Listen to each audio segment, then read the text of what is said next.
Right, thanks, Malcolm. Right, I'm Andrew Wood. As many of you will know, I'm the butterfly recorder for Hertfordshire and a long-term member of Butterfly Conservation of the Hertfordshire and Middlesex branch. This talk is based on one I did probably about 5 years ago for a Geological Society meeting. I have modified it somewhat. So what I'm really going to do is look at rock soils and landscapes across our area and also more widely across the Britain to see how they might affect the butterflies and moths that you can see. I'll also go off and discourse about one or two other associated things as we go along.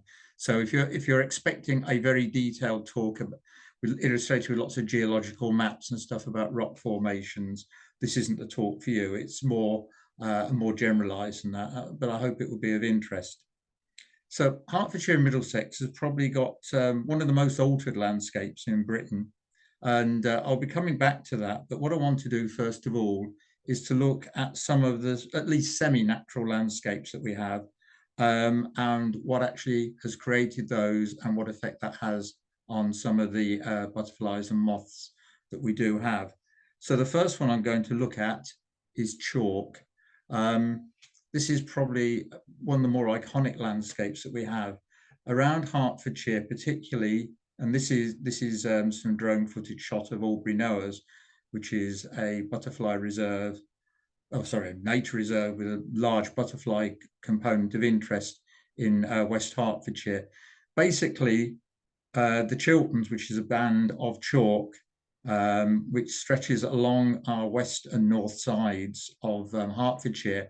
There's much more of the Chilterns across into Buckinghamshire, Berkshire, and then running on as a chalk belt right across Cambridgeshire, Northamptonshire, up in towards Lincolnshire, and down into the southwest into Wiltshire.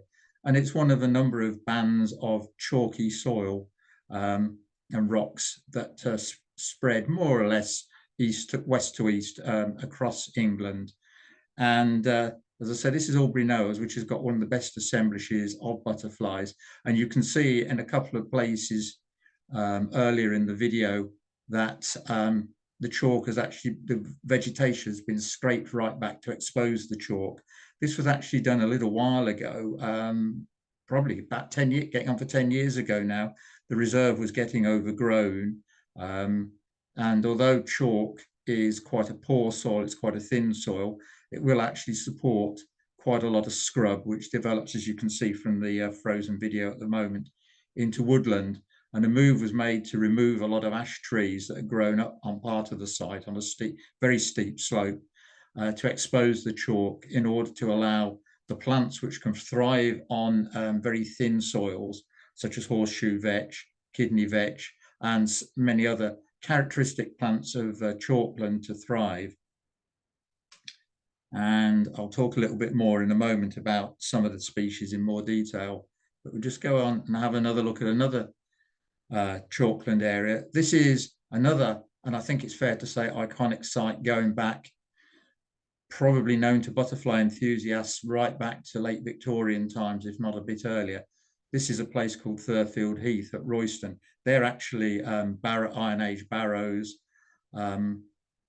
And this area is interesting. I was talking about how landscapes have got semi-natural and modified. What we have here is chalk grassland. This is Church Hill, which is probably one of the least modified parts of the site. This is right at one end. But there is actually quite a large golf course also on it.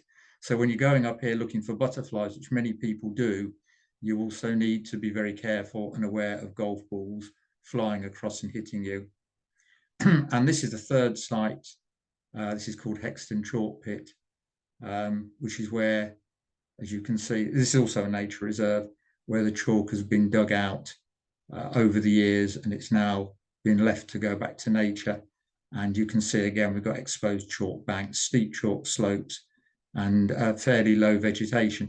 And the fact that the soil is very dry on chalk, and there is very little topsoil before you get down to the rock, is important, because it means that it takes a long time for a lot of scrub to take over, though, as I mentioned earlier, it can do. But it does mean that a lot of plants which will not thrive under competition can actually thrive, at least for a certain length of time, without intervention. And with intervention, which may be cutting, maybe scraping, maybe grazing, though that has, all those things have to be done carefully so you don't go too far. What tends to happen is when land on chalk like this is grazed, it can look like a bomb's hit it. It can look terrible. We went to a site last year, which 2 years ago had been a nice bit of chalk grassland, and then the sheep had been put on it over the winter, and basically had removed absolutely everything and churned it up a bit, and it looked like nothing was ever going to grow there again. And this happened also at Thurfield Heath a few years ago. There were great worries about overgrazing by sheep, but over time it does recover. This is one of the problems with conservation. As I said, I'll be going on about other things as well. Often the measures that you need to conserve an area in tip-top condition can be quite drastic, and it may be that for a certain length of time you get a site which looks as if it's been ruined, but it rarely has been, provided things haven't gone completely over the top. So let's have a look at some of the characteristic butterflies and moths of these sites. And this is just one of the instances. This is a little site called Telegraph Hill, and this is 3 shots to show what can happen. At the top left there, you can see that we have quite a nice, and this is a very small site. This is probably about the size of half a football pitch. It's a deep valley through the chalk, and at the top left there, you can see we've got quite a lot of exposed chalk, and we've got a lot of yellow flowers, which are actually horseshoe vetch, which is the food plant of the Chalk Hill blue and the Adonis blue. The Chalk Hill blue is very much a continuing species on chalk sites. The Adonis blue has been introduced at one site, which was Thurfield Heath, and has begun to spread to another site. And you can see that is a fairly healthy thing, though you can see the scrub building up around it. And that was taken about 2012.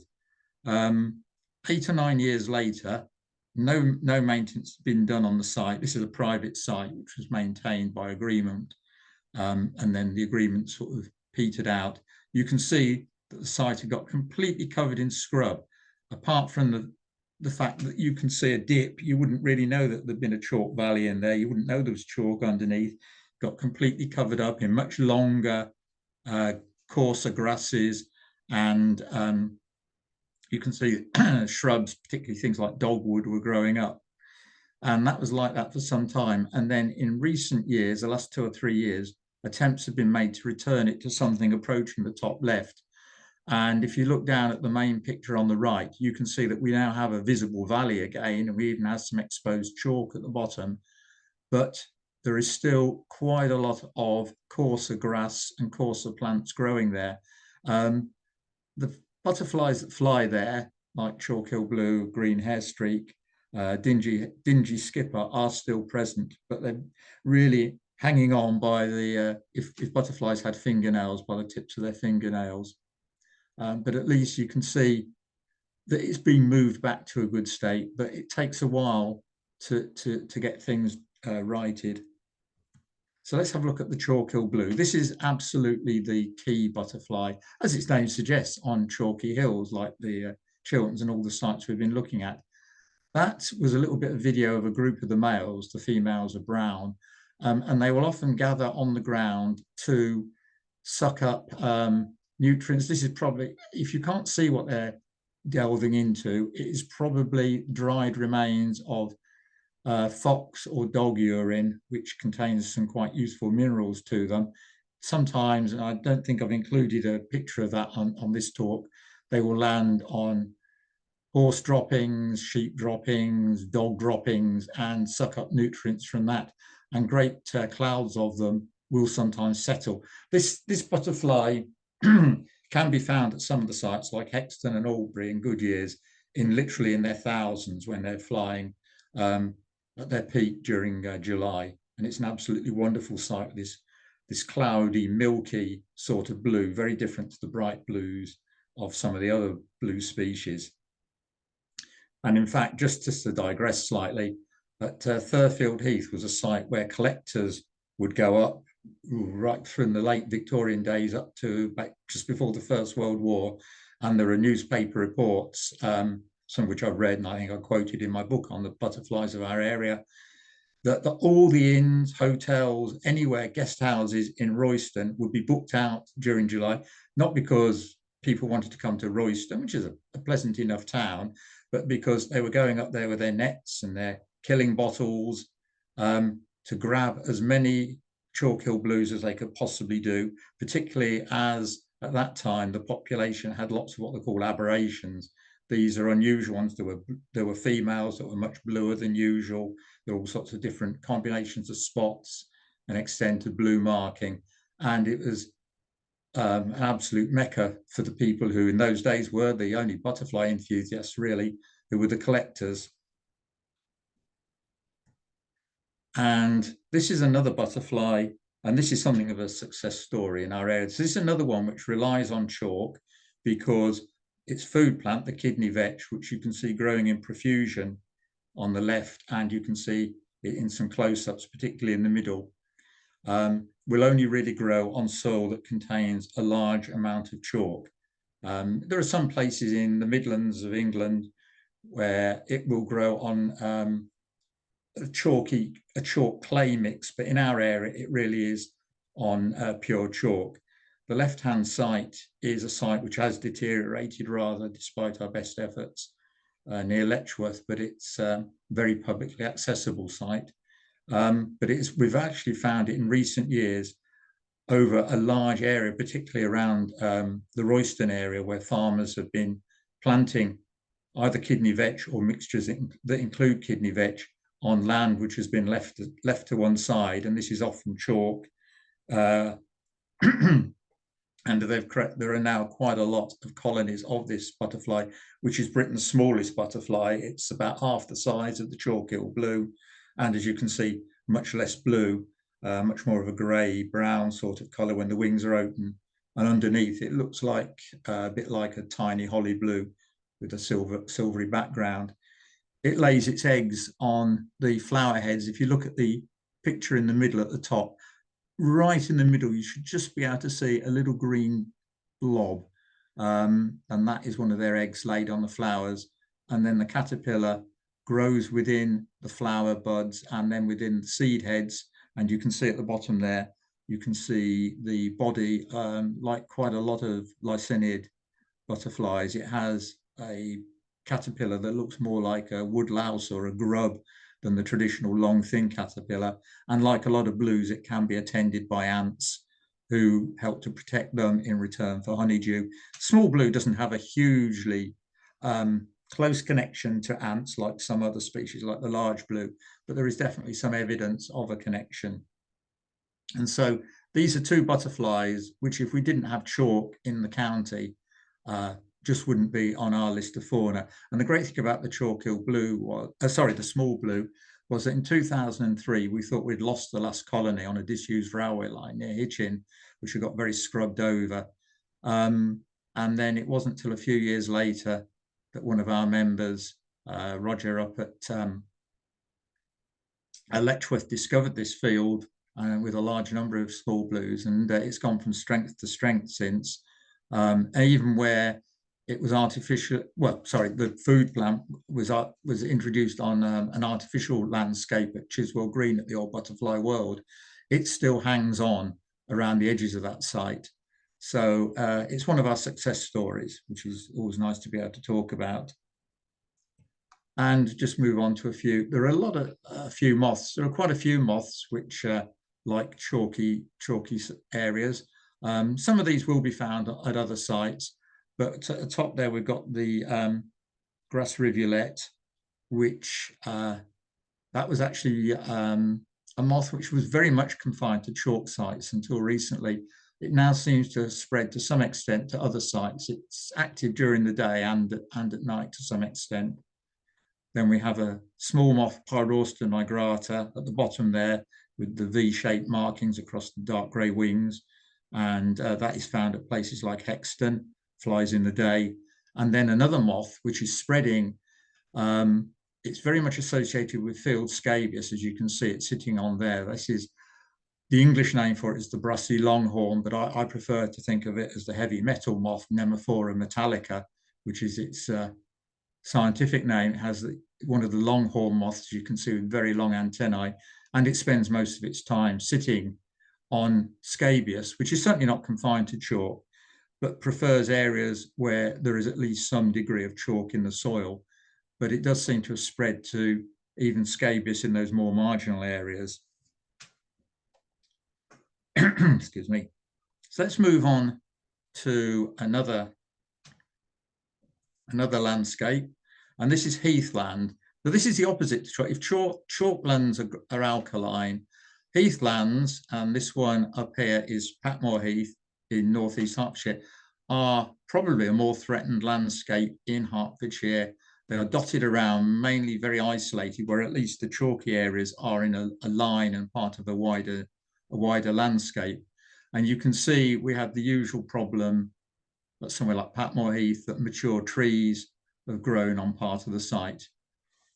And down the bottom, we have part of some video of Hertford Heath, which is a good way away from Patmore Heath.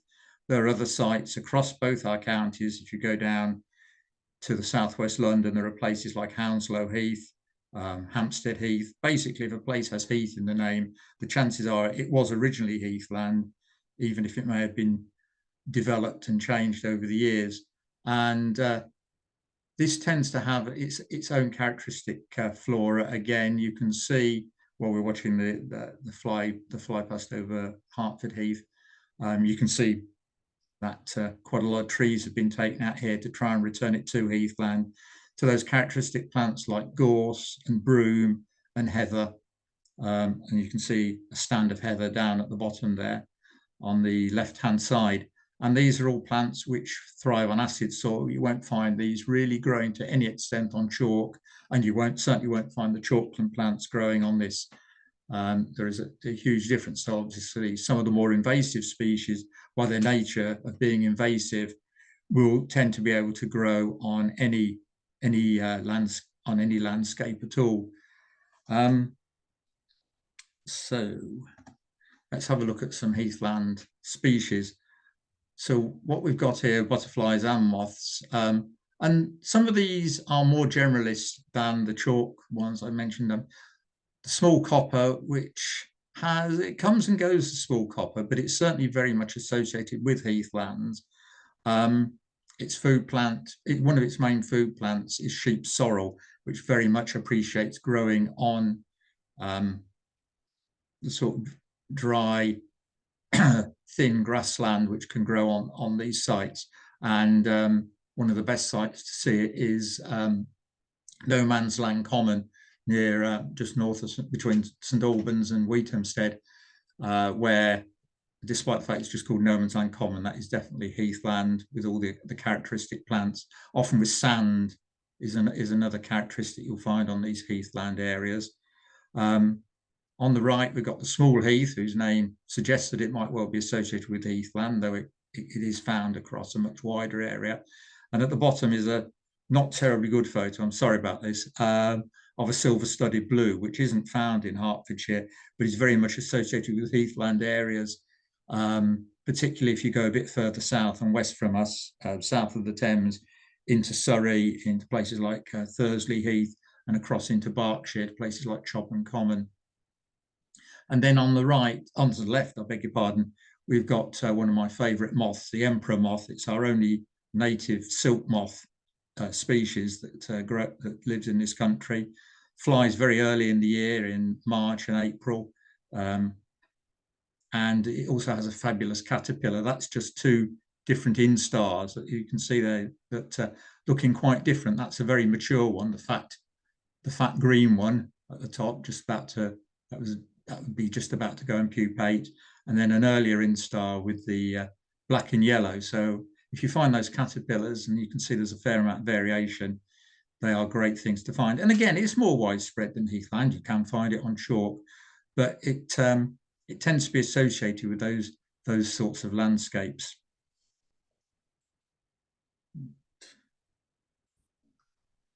And now we're moving on to some woodland. And the first video that you can see here was taken at Broxbourne Woods. All these videos were taken about 6 or 7 years ago now, in the early days of drone photography. And I had these taken in association again with the book that I was writing and to use in talks. But it gives some indication of the sort of woodland which grows in a belt, particularly in our area, all the way across from the southern half of Hertfordshire, from places like the Broxbourne Woods complex, Bulls Wood, right across North Great Wood, and then across into North London in places like Ruislip Woods, and over the border again in Hertfordshire to places like Bishop's Wood and Whippendale Woods out near Watford. There's quite a belt on slightly acid soils, often heavy clays, and various things have been done to try. Again, these woods, you can see as we come up on the video show at the moment, some of them were planted up with conifers, which you can see get very tall and spindly, and a lot have been taken out. And then at the bottom here, we have Dame Mead, which is another reserve where quite a lot of the wood has been taken out. And as you can see here, this was to particularly expose the sallow growth that was growing to encourage the purple emperor, because both of these are purple emperor sites, as are many of the other woods. And we'll have a look at some of the woodland butterflies in a moment. You can see at the top left there the sort of rides, which are great if they can be put through woods where you have low side vegetation, then rising up gradually into the trees. This encourages sunlit patches which the butterflies can feed on nectar and be active in. It keeps the temperature up. And then the other characteristic of a lot of our woods in Hertfordshire are wonderful displays of bluebells in late April and early May. Used to be throughout May, but with climate change and so on, you've now got to start looking for bluebell woods in mid-April, really. Not particularly important for butterflies, but there are one or two moths will use them. But a wonderful sight to see, and we shouldn't just appreciate these landscapes for the butterfly interest. So this is one of the butterflies that is very much associated with these woods. This is the silverwash fritillary. This was a butterfly that was lost in Hertfordshire up until the early part of this century, having been quite common in the past. This is the white admiral, which again is a butterfly of these woods, like honeysuckle, to lay its eggs on. This is a butterfly that seems to be again in serious decline. It's benefited from a lot of woodland maintenance, as has the silverwash fritillary, but something is causing its decline now across quite a lot of southern England. And here we have the purple emperor, the third of the big woodland butterflies, doing what the chalk-hill blues were doing and sucking up, this is a male, sucking up fluids from the ground. This is slightly muddy ground here, so there may have been urine on there. It may just be finding something in minerals from the mud. That male's obviously had a few dog fights by the state of the wings. This is in a wood called Plashes Wood, which is right out on the east side of Hertfordshire. And these are all characteristic butterflies of these woodland sites growing on this fairly acid soil, so heavy soil, which tends to support a lot of the characteristic trees of our area, like oak, ash, though obviously ash dieback's having quite an effect on that, hornbeam particularly in Hertfordshire, but many other species too. And I'm not sure what the percentages are, but as you probably hear frequently said, England particularly is not a particularly well-wooded country compared to many other European countries. But I think probably, certainly the southern half of Hertfordshire has more than its fair share of deciduous and mixed woodland, much of it ancient woodland, though it's probably all been replanted at some time, but in its roots it is ancient woodland. And here's a few other butterflies that are like, so we've got the purple hair streak on the top right there, and the speckled wood, whose name speaks for itself, on the left. and then a large emerald moth down the bottom there, the white letter hair streak, which is the elm specialist, and the black arches, which is a wonderful moth often found in woodland, and very much a woodland moth at the bottom. This is a day flyer, and this will be one of the things to go out and look for in these, particularly in these woodlands that I speak of, any time from the middle of next month. Any warm or at least decently mild weather will bring these out, and they're often the commonest butterfly type thing flying around in mid-March in these sorts of woodlands, either flying around the tops of birches and aspens, which is what the books tend to say they do most of the time. But in my experience, they do frequently come down to the ground, especially if there are patches of mud or puddles, and partake of the mud puddling, the behaviour that we've seen with some of the other butterflies in this talk so far. And there's two species, there's the orange underwing and the light orange underwing, which are quite difficult to tell apart. Okay, let's move on and look at river valleys. So this is just some general characteristic sites. Hertfordshire and Middlesex, obviously the lower border of Middlesex is formed by the River Thames, but I'm not really going to touch on that because that has been so altered throughout its course that it doesn't really fit in with any of these characteristics, particularly on the Middlesex side.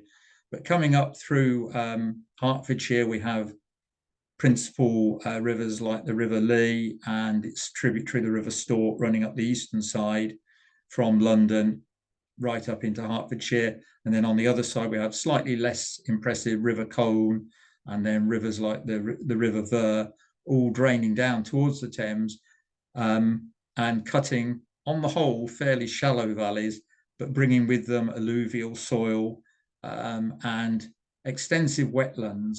And this is some of the examples here of some of the mud and wetland plants. You can see bulrushes, typer reeds, purple loosestrife, and so on that grow on these sites. And these support a number of different butterflies and moths, particularly moths. There's a lot of moth species which particularly like rushes and things like that. And most of these on here, apart from one, are examples of various wainscot moths, most of which lay their eggs on the stems of various reed species, and the caterpillars then burrow and feed hidden within the stems. They tend to be fairly translucent looking things because moth caterpillars that feed in the dark, which basically they are within the stem, don't need to be coloured because they don't need to be disguised. But you can see that the moths themselves are perhaps the characteristic pale brown colour of many moths. And these are just some examples like large wainscot, bulrush wainscot, and so on. And then at the bottom, we have one of another group of moths called the China marks. These are much smaller and much more interestingly patterned. This is a beautiful China mark. And these can live in wetlands like that. They can also live in small ponds like garden ponds. And indeed, they're one of the few species of moth who, apart from some the adult flying form, the whole of that life can be spent aquatically, floating around on bits of pondweed and making little rafts out of the pondweed to move across the surface of the water. Excuse me. And then move on to another aspect of geology. So we're moving away out of Hertfordshire and Middlesex as the picture of the cliffs at the top there might be a clue. And this is the Glanville Fritillary. And this has an important association with geology, not so much because of the food plant it uses, which is ribwort plantain, which is quite a common plant, but because in its home, and it is found in one or two other places, including an introduction in South London, but it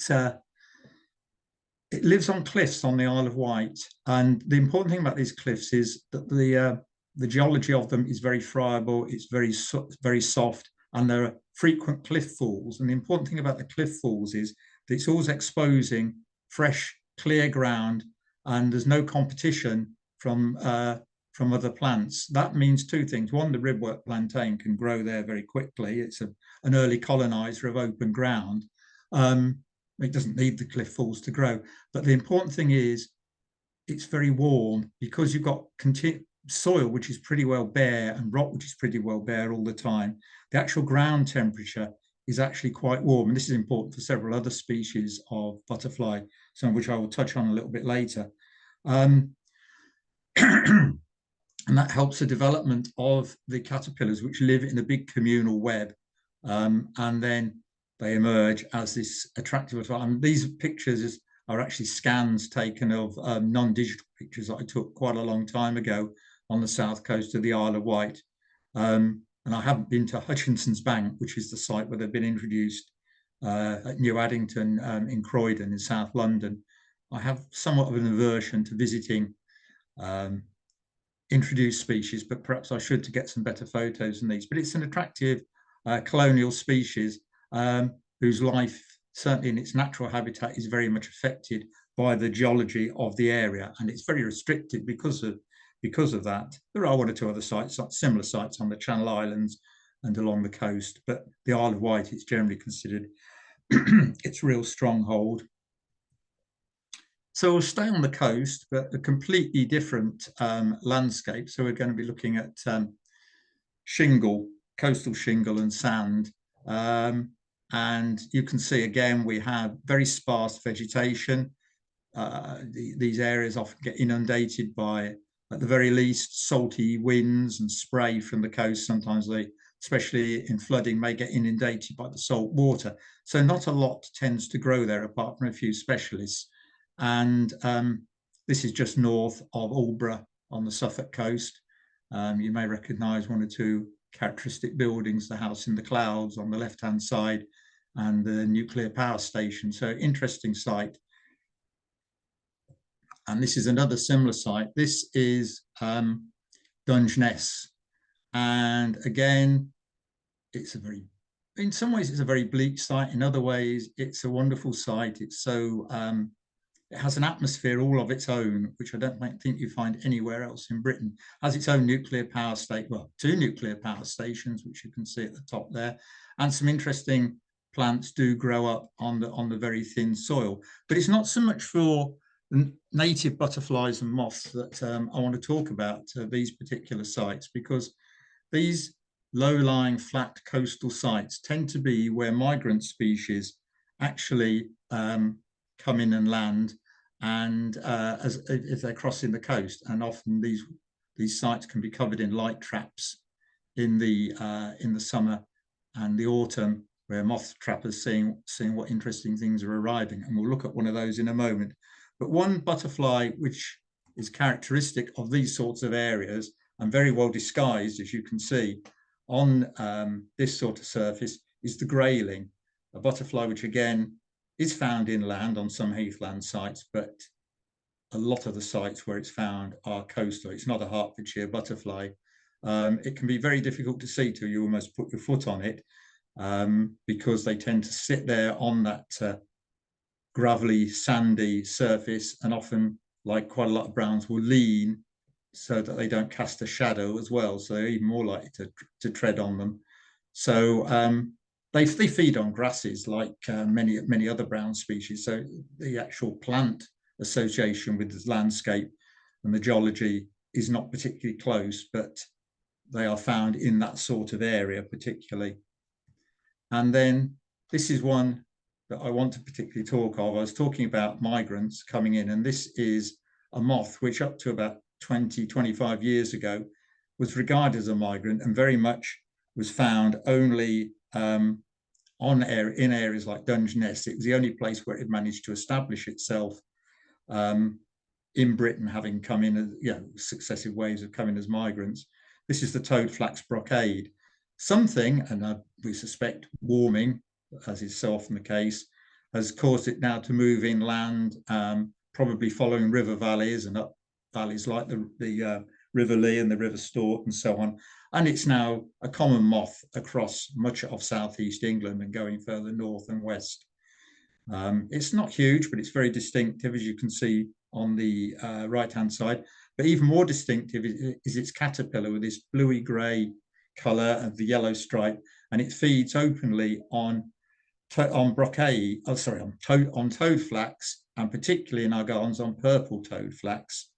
And the interesting thing is that it seems to have followed not just river valleys, but also railway lines, because if you think of the ballast along a railway line, it's not that dissimilar to a shingle beach in that you've got lots of dry rock and you've got foliage which can't grow in greater masses along active railway lines. Obviously, the trains are going along there, but even along the edge,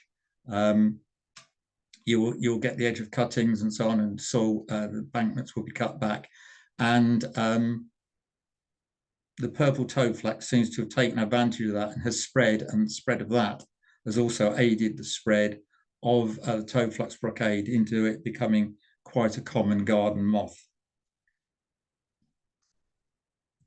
Oh, and I should say, if you saw the heading there, Romney Marsh is very close to Dungeness, and Ramney Marsh is actually an area on the Hertfordshire Middlesex border in the Lee Valley, with one of those railway lines running up through it. So let's look at something which is decidedly on Hertfordshire and Middlesex. That's the upland landscapes, moorlands and mountains. I'm not going to stay too long on this, but it's important to show what is up there. Obviously, we've got mountains and moorland in some ways is the upland equivalent of the heathlands, which I was talking about in our own lowlands. Not dissimilar sort of acid soils and growth of things like bracken and thin and fine grasses. And there are several butterflies which now either have always or now only really live in these sort of areas. And these are two of them. On the right, we've got the mountain ringlet, whose name speaks for itself. That's actually found mainly in Scotland, but in a few sites in the Lake District as well. And then the high brown fritillary, which used to be very widespread. I mean, it was over 100 years ago, or less than 100 years ago, but quite a long time ago now, was a Hertfordshire species and was quite a common species. It's very similar to our own dark green fritillary, but it now is only found on a few sites in the northwest and the southwest in moorland areas where the weather and the climate conditions seem to suit it on these cold, windy, acid uplands. Okay, so that's really talked about some of these landscapes. Now I want to look about what we have done to them. And I mentioned that Hertfordshire was probably and Middlesex certainly, one of the areas of Britain with the most modification. So let's have a look at some rural modification that has happened. And if we look at all these pictures, I'll just bring them all up at once. You can see here we have a couple of things. We have extensive and intensive farming where many hedges have been removed, where huge fields are now mechanically ploughed, and you can see that you get dust and topsoil being blown around. You can see that we have a monoculture of things like oilseed rape being grown, or even where fields have been set aside. There's a time when set-aside fields were allowed to be sprayed off to stop them getting overgrown. And you can see in the middle at the bottom there, a sprayed off field. And all of these are, humans are altering the landscape so that whatever's underneath is being reduced to supporting some sort of monoculture, which it doesn't do a great deal for any wildlife, let alone butterflies and moths. And then a couple of other things on the top left, and I've already alluded to this. This is actually another picture of Broxbourne Woods. I just like this picture because I think it has a look of a primeval landscape with the fallen pine trees. Imagine some sort of dinosaur striding through any moment. But that was the indiscriminate planting of vast areas of non-native pine trees over areas that had previously been deciduous woodland. It particularly happened earlier in the century when there was a need for timber. And then that need disappeared and the woodlands were just left, and they just grow taller and taller and darker, and you get very little ground flora unless trees fall, and they're not a great deal of use for anything. And the other thing that we have to watch when it comes to modification is poor maintenance of things like hedges. I talked about hedges being removed, but also hedges that are left are often flailed mechanically to within an inch of their lives, and often the cuts aren't particularly good, and so that gives you a vector for the introduction of a lot of fungal disease and so on, which doesn't help. And it tends to mean that the hedges lose their structure and become less and less useful for butterflies. And people like Liz and Malcolm were talking about the brown hair streak earlier, and if a hedge is flailed, that's the end of the brown hair streak, because all the eggs that have been laid on the outside of the hedge just get shredded or cut off and discarded on the ground, and that's the end of that. And of course, particularly in Middlesex, but Hertfordshire also has a big population, we have the urban modification, and there isn't a great deal that the geology of the area can do about this. You can see we have Docklands and a bit more of the City of London, and we have the characteristic suburbia, particularly from the 1920s up to the 60s and onwards, that covers a lot of our area. And even where it hasn't been, the area hasn't either been heavily urbanized or suburbanized, it has been tamed, as in Hackney Marshes here on the bottom right, where a huge area of marshland has been drained, seeded up with amenity ryegrass, to create, I think, the largest area of football pitches, probably in the UK, maybe across the world, I don't know. And I mean, it provides recreational facilities, but as being of much use for wildlife, apart from the odd crow that you can see sitting on the ground in that picture, not a great deal of use. And this is something you've got to remember, that in our area, Middlesex area probably has a population of 3.5 to 4 million, and even Hertfordshire, with its rural areas, which we've been looking at, has a population of about 1.25 million. So there is a lot of population pressure on our area, and a lot of that takes over from any of the natural characteristics that the area may once have had. And then let's have a look at the way that we have now modified the landscape, sometimes beneficially. And this is brownfield sites. We often hear about politicians and so on saying, oh, we need to build on brownfield sites.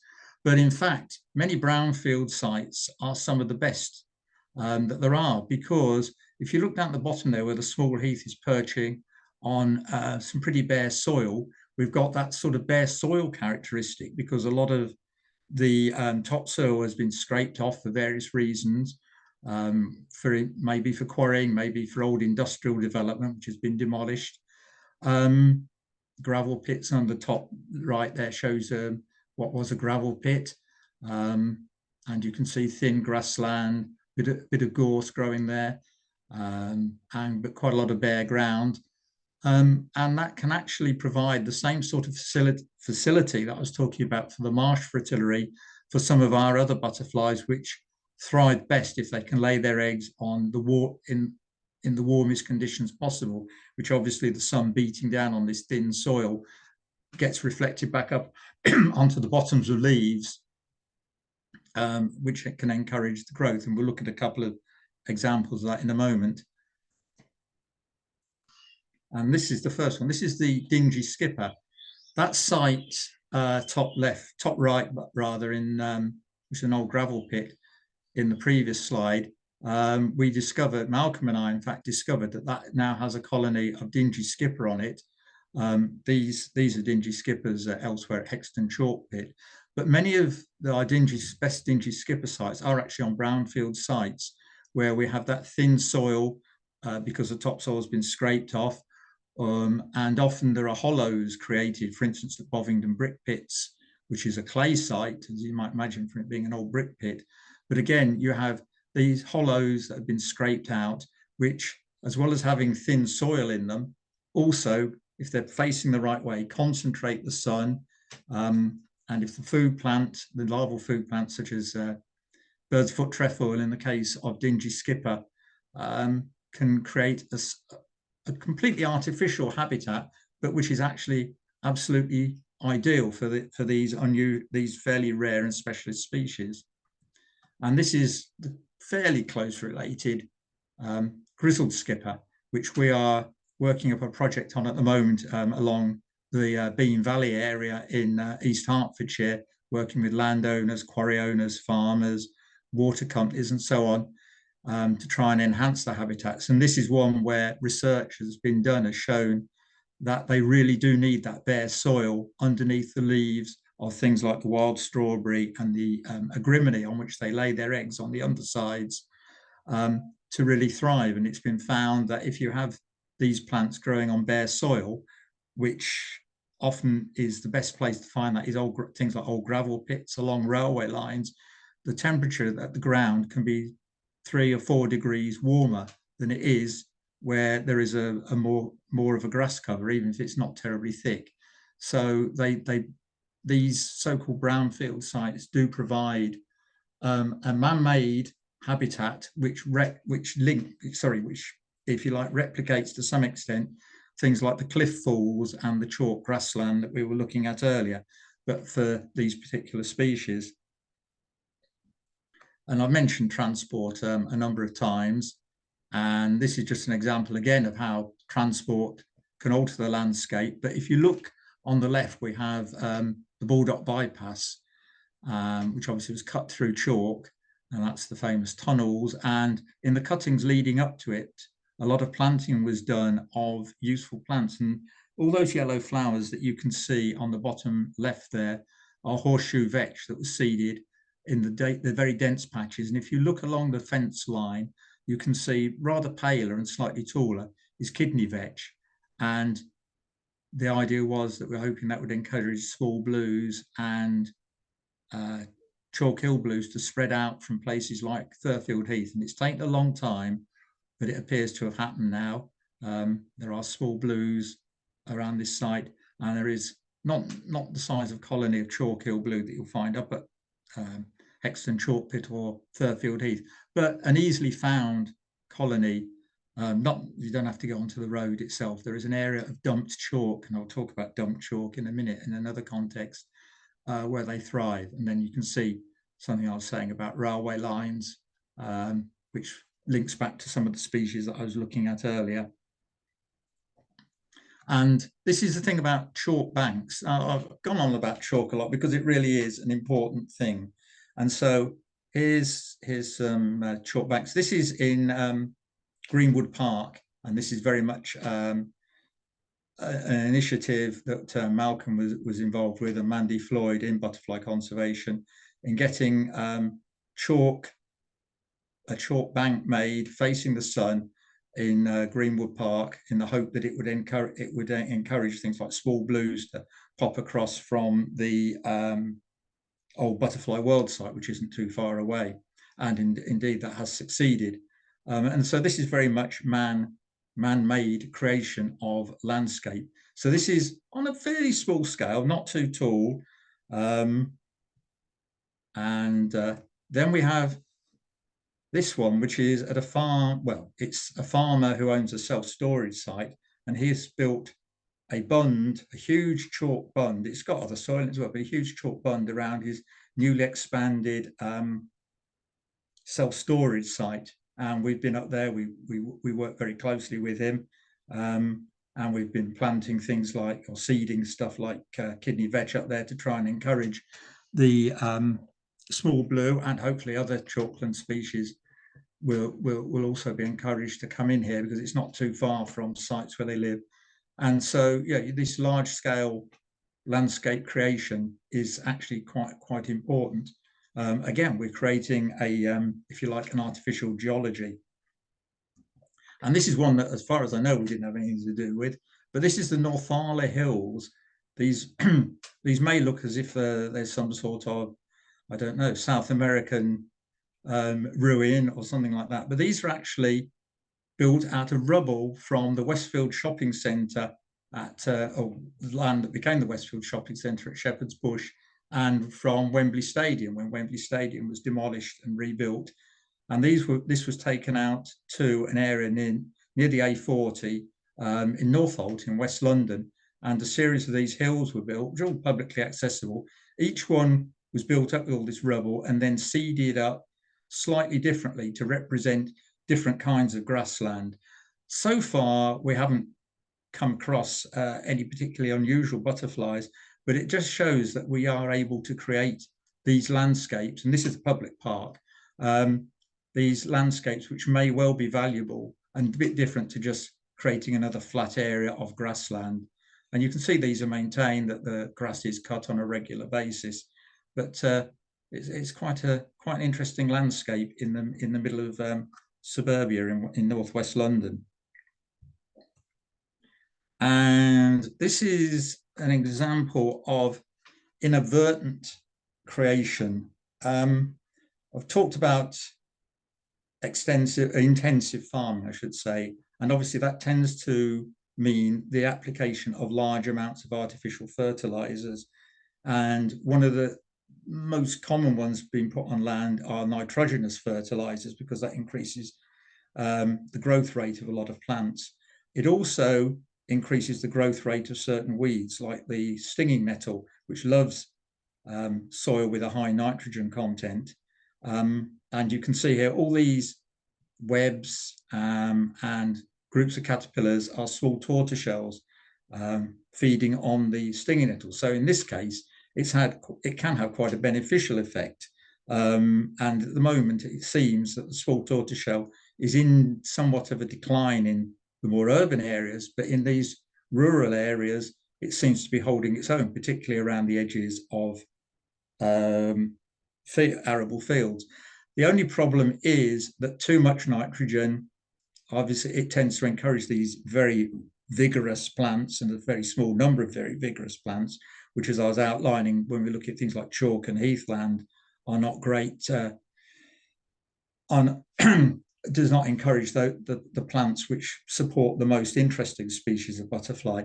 Also, of course, you get a lot of runoff of this into water courses, which tends to make the water very nutrient rich and also pesticide rich, which can do a lot of damage to those water courses and also to some of those moths, particularly that I was talking about, which feed on the waterside marginal plants and so on. So you can have a minor advantage for something like this, but it can also create major disadvantages. There's another way that man is altering things. And just a couple of other examples. This, again, goes away a little bit from the geology, but I think it's interesting to think about what man has been able to do. This is the horse chestnut leaf miner, at one time only found in part of Slovenia in Southeast Europe, and obviously feeding on horse chestnut. It is now widespread and spread across the whole of Europe, right up into Scotland, over a period of about 20-25 years from when it was first discovered and described to science. It defoliates by mining into the leaves of horse chestnuts, and eventually you tend to get an early leaf fall. And although it probably doesn't kill the horse chestnuts, it weakens them, and there are other things like cankers and bleeds, which can then take over and damage the horse chestnut. And this is purely man-made. And the vector of its movement is cars, because horse chestnuts are planted as an amenity plant in many streets. People park underneath them, the moth drops onto them, and then instead of spreading maybe at a very slow rate, it gets zoomed down the autobahns and the motorways, and has managed, as I said, spread across the whole of Europe in about 20 years, to the detriment of horse chestnuts in many places. And a similar story with every gardener's current fave, the box tree moth, which again was introduced with some boxes, poor biosecurity in this country. Box hedging is very popular at the moment, and the box tree moth has taken advantage of that. You can see its caterpillar, which lives in a web, and you can see what it can do to a box hedge. It's quite an attractive moth. It's quite a big moth, and it's probably one that we get asked the most questions about in the summer, apart from the Jersey tiger moth. What is this pretty moth? And as soon as you say the words box tree, it turns from a pretty moth into one of the most evil creatures known to mankind. It does have some natural enemies. You can see there, one on a buddleia has been attacked by a crab spider and dispatched, but there are a lot of them around. And the problem is, you can say there are alternatives that you can grow in gardens. There are lots of alternative evergreen plants. The Royal Horticultural Society produces a great list. But if this was to really take hold on the downland box trees that grow on places like Box Hill and one or two other areas on chalkland outside of our area, but not that far away on the other side of London, it could devastate a rare natural plant of chalkland. Okay, just one thing to finish off. Whoops. Let's go back to that. The brown Argus, just want to mention quickly, again, an adaptation caused probably by man. It's always had two food plants, one rock rose and one some of the cut-leaved storksbills and cranesbills, the wild geraniums. It was always principally found on chalk grassland, like its fairly close relatives, the chalk-hill blue, the swall blue. Then farmers started to set aside land, and one of the early colonists of set aside land are those aforementioned wild geranium species, and it was able to move on to those. It was already a secondary food plant, and it's now spread across the whole of our area, Hertfordshire and Middlesex, and become quite a common butterfly by almost abandoning its primary food plant and going on to its secondary food plants. And finally, because we never know everything, these are two species that have been lost from our area. The wall butterfly on the left-hand side there, which has been lost from a lot of inland southern England, though it's sort of retreated to the coasts. It was a common grassland species, widespread generalist. It now seems to be very much a coastal species, much like the grayling. And then one that's disappeared even further ago, which is the spotted sulphur moth, which died out from its one area where it was found in this country, which was on the Brecklands, which is, if you like, extreme heathland found on the Suffolk-Cambridgeshire border around Thetford in East Anglia. And again, that is a moth that was characteristic of those landscapes. And those landscapes are still there, but the moth isn't. So there's so much that we still have to learn about the relationship between the environment and the ground and butterflies and moths. So there's my final message to you, and just an example of one site. You can see how much it can change. This is the view from Chadwell Bank, which is a rare outcrop of chalk in East Hertfordshire, looking down to the lakes in the Lee Valley when they're full, and what often happens in the summer when they completely dry up, and the springs which are there, which feed the New River, also run very light. So thank you for watching and listening. And well, thanks very much, Andrew. That's great. Do you want to just take your slides down, and then we'll yeah, I've just got to take a sip of water. I'm getting very hoarse. Right. Right. So yeah, if anyone's got any questions, then perhaps you could unmute yourself and ask away. You don't have to put the camera on if you don't want to.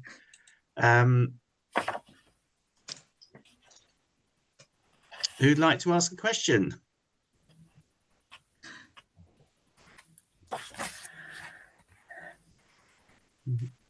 Thank you for that comment, Hilary. We had a couple of other comments in the yeah, I haven't looked at that. Laura's said the Tree Musketeers site in Hackney Marshes is excellent for wildlife.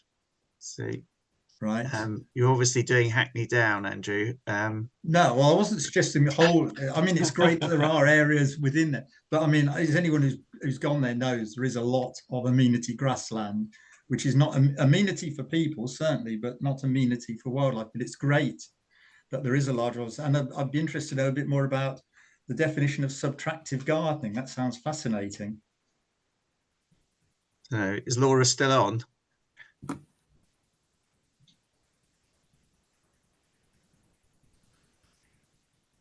Maybe not. Because that's certainly the kind of site I'd like to visit and just see what's going on. I mean, the Tree Musketeers sounds like an interesting organisation or group.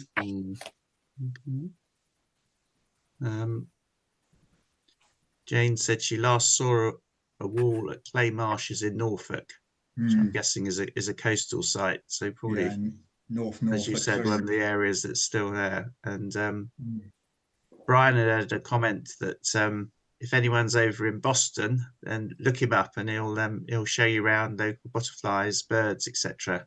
So that sounds like a very good offer. Brian isn't very knowledgeable on those subjects. So if anybody does want to get in touch with Brian and take that up, then I can. I've got his contact details. Michael Hammerson's got a question. Hi, thank you. It's not my cat, it's me. On the subject of you were talking about chalklands, I had quite a strange experience. In August 21, we were going down to Wiltshire, or down to Dorset, and on the way we passed through Martin Down, and I knew it was a good site for Adonis blues, so we stopped off there and went to the spot where they were supposed to be seen, and there were quite a lot of them. It was a warm, sunny day, lots of vetches around. The next year, same week, same month, same weather conditions, going down there again, so I thought I'd go and have another look. And absolutely no Adonis blues at all, and masses of chalk hill blues. What would have caused such a drastic change in 1 year?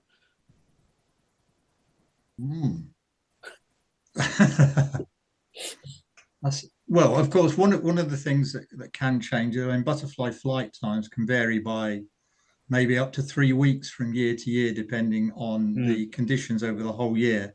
And because obviously the Adonis blue is a double brooded species, so its two broods can be spread out at different amounts depending on what the weather has been like for the development of the eggs, caterpillars, and chrysalises, and so on. And even the chalk hill blues flight time can also vary, certainly a couple of weeks either way. Certainly from my experience up at places like Thurfield Heath. So it may just be, without knowing the exact dates and so on, that it was just a characteristic of the weather at those particular times. Yeah, they were both the first week in August. Yeah, well, that's it. If it's the same week, you see, it's possible because, I mean, this year, for instance, I can remember people saying what's happened to the Adonis blue. This was for the second brood. I can't think of the exact dates. And then, a couple of weeks later, whereas they'd been flying earlier in the previous year, they were flying, perfectly all right, but 2 weeks later the next year. So it may be as simple as the overall weather conditions over the whole summer, or even over a longer period, causing slightly different emergence times. I would have tested it out again this year, but the weather was absolutely awful. And or last year rather. Maybe I'll try again this year. Yeah. I mean, I wouldn't have thought the Adonis blue is threatened at somewhere like Martin Down, particularly. No. Yeah. Okay, thanks. Okay. Has anyone else got a question that they'd like to ask? I think I've had mine answered, actually, at Hillbrow in Letchworth, at the field where the small blue is. That's right, yes. Thank you very much. Who was it? It's not come up on the chat. I saw it come flying past. Lucy, I think it was. Thank you. Yes, I think that's right, yeah. Well, we'll hopefully be organising some more butterfly walks to see small blue during the summer. We certainly usually do one at Hartwood Forest, which is a good site near at Sandridge. I don't know if we managed to do Letchworth this time or not, but hopefully you keep a lookout for the butterfly walks. There'll be a list coming out to members probably in April and they'll be on the website. So if you want to join for any butterfly walks to see any of our any sites like that in Hertfordshire, that'd be great. We had a few other comments that have come through. I think Liz has said there's some good sites for on the Norfolk coast for wall and grayling, and Nick said he's seen walls at Portland. I think that's on the coast in Dorset. Yeah.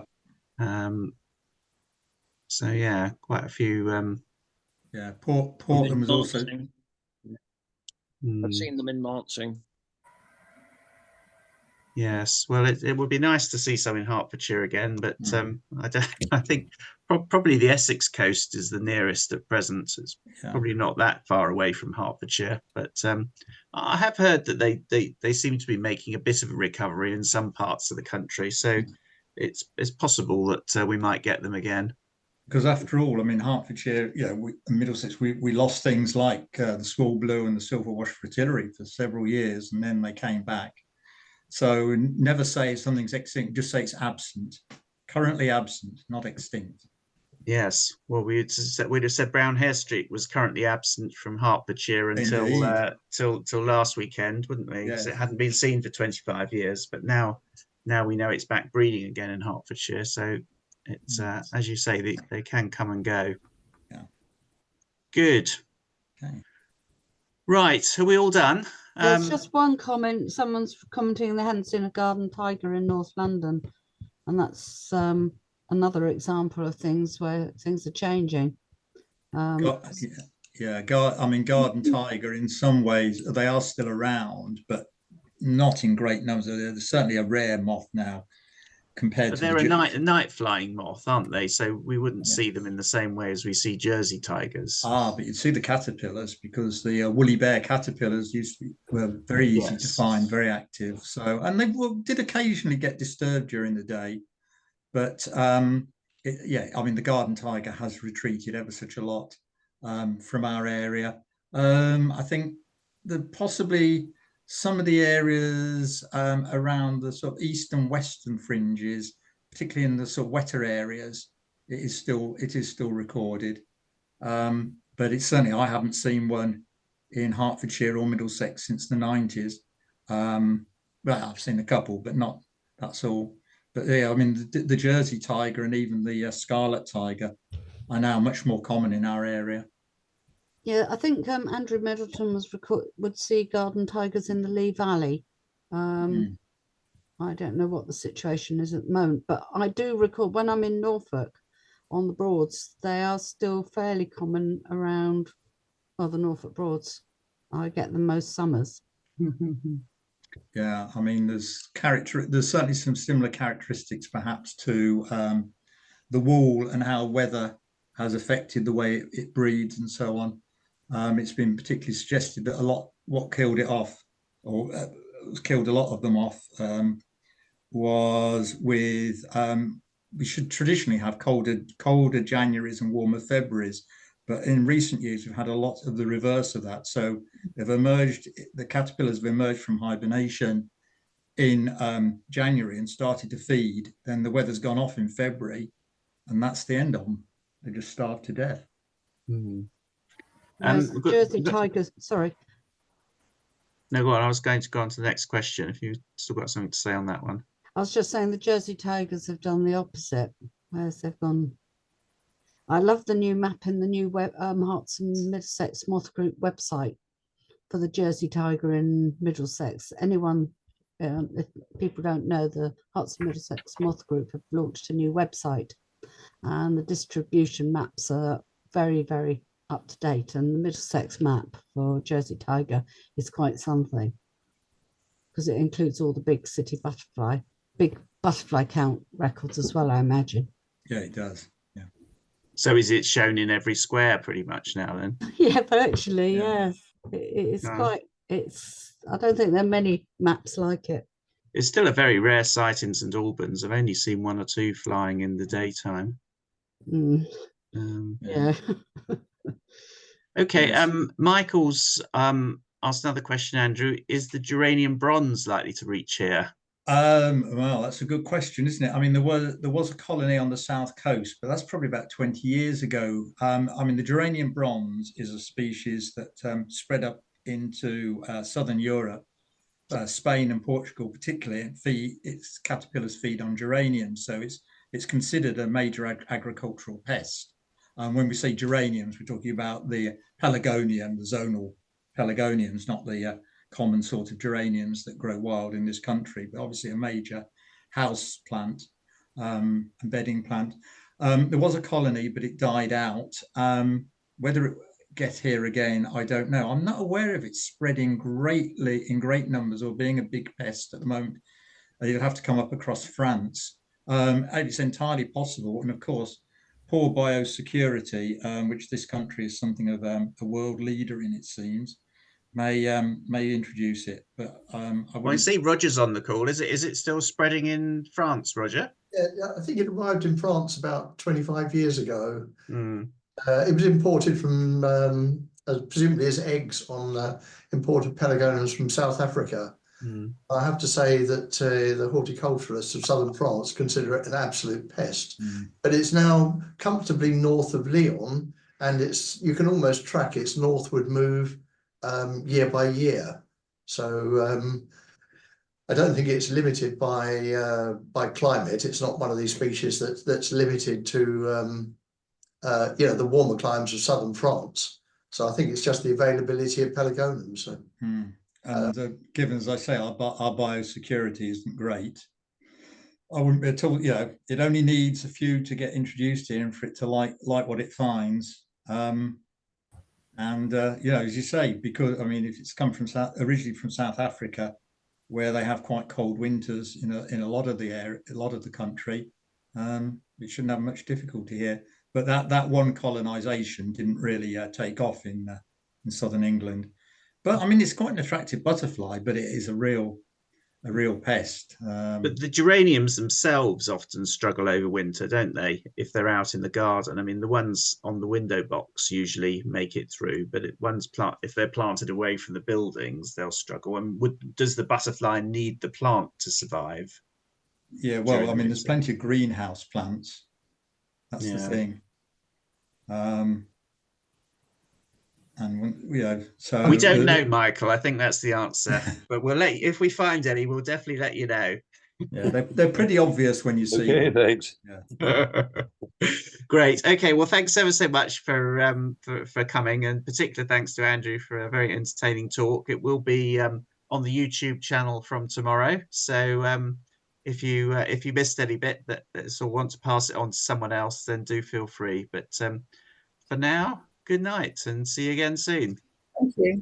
Thanks, Brian. Thanks. Welcome. Thank you. Bye. Bye. Thank you. Thank you.